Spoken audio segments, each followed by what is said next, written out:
appreciate the opportunity to share with you guys this morning. I live in the state of Georgia in the United States. So I live in the same community as Chris Hyatt and as Jamie and Anna in the same area. And so we live in the Atlanta, metro Atlanta area.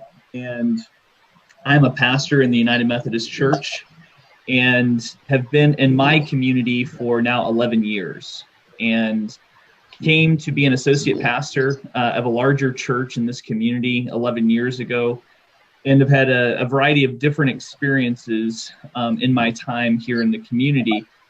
But what I really wanted to share with you this morning, my morning, is why Love Your City is such an important model for local churches in particular. And so I have a different experience in Chris. Chris can share how a church has begun to practice the Love Your model, the Love Your City model, and how that's transforming the church. I'm in a position where we are not currently practicing the Love Your City model, but I'm trying to encourage churches in our community to practice Love Your City. And so that's what I want to share with you is the reason why I look at Love Your City and see that it's so valuable to local churches. And why I'm trying to encourage local churches in our community to begin to practice Love Your City. So I have to give you some quick context of our location. We live in an area that 30, 40 years ago was a very rural area. Not many people lived in this area. And since 1970, the area has begun to grow really, really quickly. So in 1970, there were about 70,000 people that lived in our area. And now today we have about 1 million people living in our area. And we have experienced an incredible transition from being a community that was outside of the city to becoming a community that was a suburb to now becoming more of an urban area. And with all of that change has come a variety of different challenges and transitions to the community.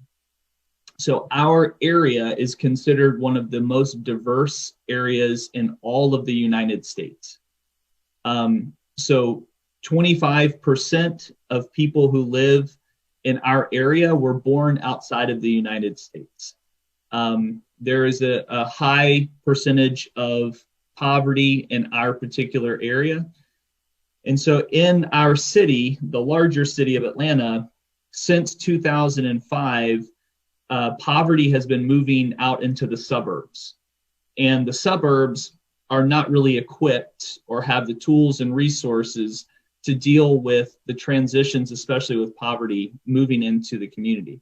Our church, where I was an associate pastor, and the other churches in our community have struggled through the years to know how to adequately be present in the community and to serve and love the community well as this transition is happening.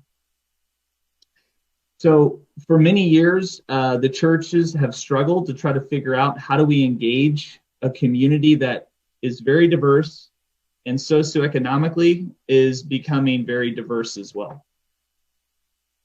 So our initial response was the response that you can imagine is small nonprofits beginning to form that are giving out food, giving out other resources. Very transactional strategies. Because local churches were struggling to know how to meet needs, they began to rely on nonprofits to meet needs in the community. And they kind of gave up their responsibility to a certain degree to love the city well. So they began to rely on nonprofits to love the city rather than the church being the agent or the primary source by which the city was experiencing love and care and transformation.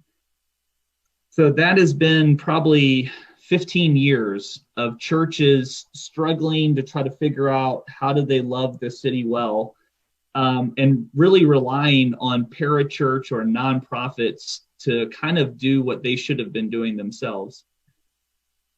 And so we're now in a time where leadership in our community has changed in some of our churches, and we have pastors who are asking questions about how can we be more faithful as churches to engage our community, not just at a transactional, we give you things that you need level, but how can we begin to really authentically build relationships with our neighbors?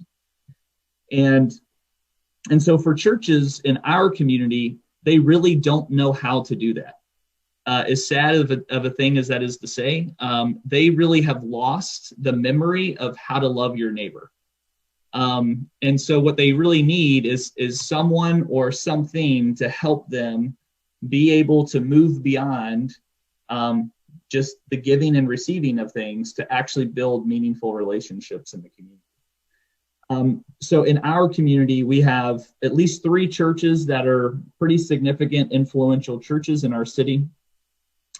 And I have been in a conversation with the pastors of those 3 churches, encouraging them to consider the Love Your City model. We have a number of low-income neighborhoods that are facing a lot of challenges, and they have plenty of opportunity as local churches to build relationships and to engage in a Love Your City model that could be more transformational and less transactional. And so in our community, there is a gap that the church itself has sort of created by its inability to serve and love its community well when that community has been changing very quickly. So we look at Love Your City as a way for the local church to reclaim what we're told in John chapter 1, which is that basically the word became flesh and dwelled among us. The message says that the word became flesh and blood and moved into the neighborhood. We as the local church have forgotten how to move into the neighborhood. And so we look at Love Your City and Boy with the Ball as an incredible resource and an incredible opportunity for us to learn how to become flesh and to move into the neighborhood. So that's where we see Love Your City as so critically important to our particular context and especially local churches.